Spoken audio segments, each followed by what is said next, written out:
Well, there we go! Wave 6 of the Mario Kart 8 Deluxe Booster Pass is finally out, and we got the remaining 8 tracks, as well as a couple extras like new characters, new Mii suits, a jukebox, and a couple more features.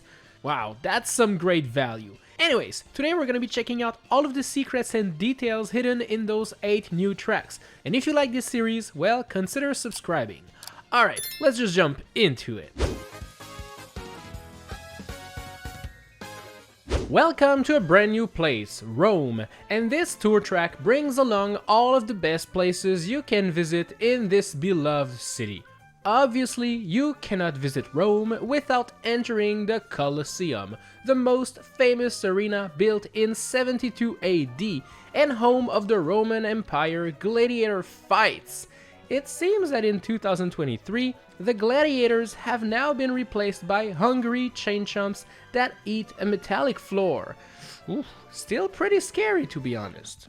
Speaking of scary things, there are rocky wrenches hiding in the manholes as you drive through the Piazza Navona.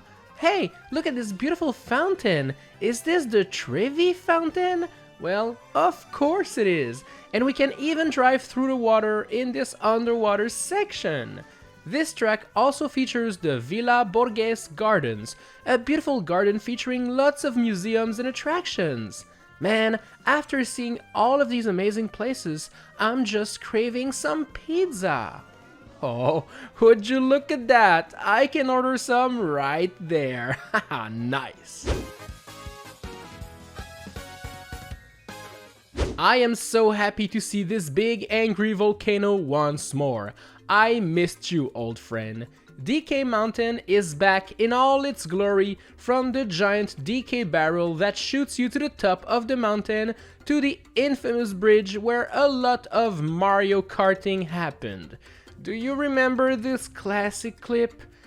Yeah, oh, wow. It is still very painful to watch after all these years. Anyways, this remake features tiny DK barrels all over the place, and you'll want to avoid them as they slow you down quite a lot. And speaking of being slowed down, this shortcut near the end where you'd fall off the ledge has been nerfed, with new wooden fences that protect you from falling down. Kinda cringe, bro. The downhill section still contains the rock boulders that can crush you, so be on the lookout for that. Hi, I'm Daisy!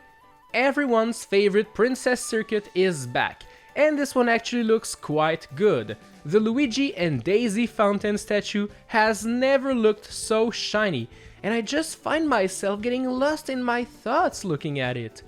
When are we getting a new year of Luigi? Should we even get a new year of Luigi? Wait a minute, Luigi and Daisy don't have mouths? This statue is actually ugly. Wow, this track is ruined, 0 out of 10. Just kidding. Anyways, this track is pretty similar to the original version, but it adds a few new ramps here and there. An advertisement for Daisy's Candy can also be seen, which is kinda cool, as I didn't know Daisy had her own candy brand. In the background, far away on the Great Sea, we can see Daisy's cruiser just chilling there. And I really like that they added that detail, as we can now race on both Daisy Circuit and Daisy Cruiser in the same game, which is really cool. Well, would you look at that? A track from Mario Kart Tour that doesn't actually take place in a real-life city. Now that's different. Piranha Plant Cove is actually pretty cool looking, as it features underwater ruins with Piranha Plant statues. The underwater section also contains walls with hieroglyphs of the 8-bit piranha plants from the good old NES Mario game. Tons of creatures live in this area, such as thwomps, marays, clamps, cheeps, jelly beans, and bulbers. Some of the runes in this track might have been inspired by the Temple of the Feathered Serpent of Teotihuacan, but since it's mostly underwater, it also could be based on the lost city of Atlantis. Near the finish line, there's a lot of little toads swimming around, waving their arms, and just having a good time doing some scuba diving, which is kinda cool. Welcome to Madrid Drive, another track from Mario Kart Tour that's based on a real-life location. As you can now expect from these, they feature tons of famous hotspots from the city. The starting line allows you to take a good look at the Puerta del Sol, a public square and one of the busiest places in the city. One of the coolest looking streets, the Calle de Preciados, is also present and features two shops, a restaurant serving churros and torrijas, as well as a tablao establishment, which is actually a place where flamenco shows are performed. Man, I wish we could enter this theater, as I'd love to see a toad dancing some flamenco. As you race through the city, you'll cross the Viaducto de Segovia, a bridge that connects the town and the Royal Palace of Madrid. You'll also drive underneath it at some point, so you'll actually get the whole experience. More streets will be visited during your race, notably the Gran Via, one of the city's most important areas where you can do some shopping.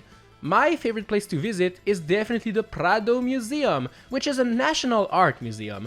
But I'm gonna be honest, I think Mario and his friends have hijacked the paintings, cause most of them are now showcasing Mario, the princess, Toads, piranha plants, the Koopalings, and Daisy in all sorts of cool scenarios.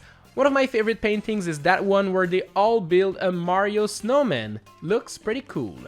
Be careful while visiting the Plaza Mayor, as a Wiggler now sleeps there and wakes up during lap 2. Finally, if you're a fan of sports, the track will also allow you to enter the Santiago Bernabeu Stadium. But to be honest, I'm not really sure this is how football is played. 3 balls? Goomba shoes? And no nets on the goals? Yeah, this match might not be actually legal, but I'll go check out with the official first. Okay, I'll let you know once they get back to me. Put on your winter jacket, because we're jumping right into Rosalina's Ice World, and we might even end up jumping in the cold water itself. This track contains a bunch of little houses with star doors, probably houses for all of the Lumas traveling around the cosmos alongside Rosalina.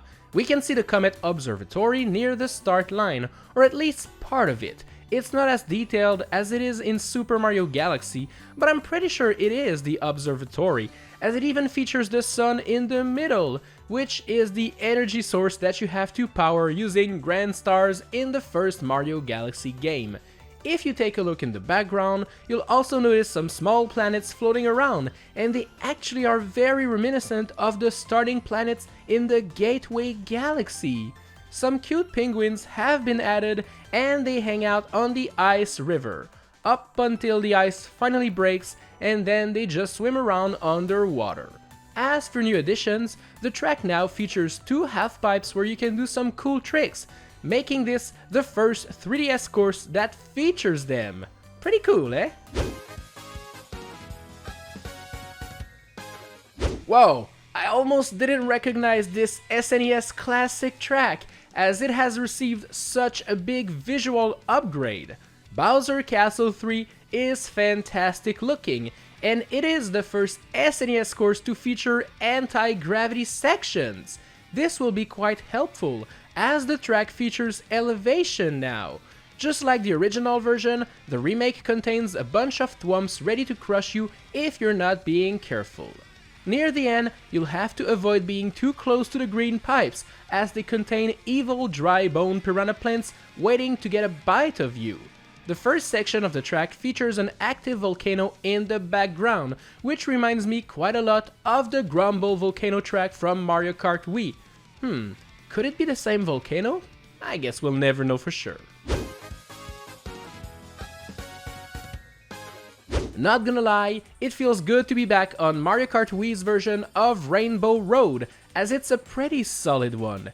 This remake features a couple cool details that you might not see while moving super fast, but if you take a step back and look around you, you'll notice that there's a bunch of star bits floating in space. I'm trying to collect them with my Wiimote, but nothing happens! In the background, at many points during the track, you'll see this big planet with a rocket ship that has landed on it. Is this our means of transportation and how we got in space in the first place?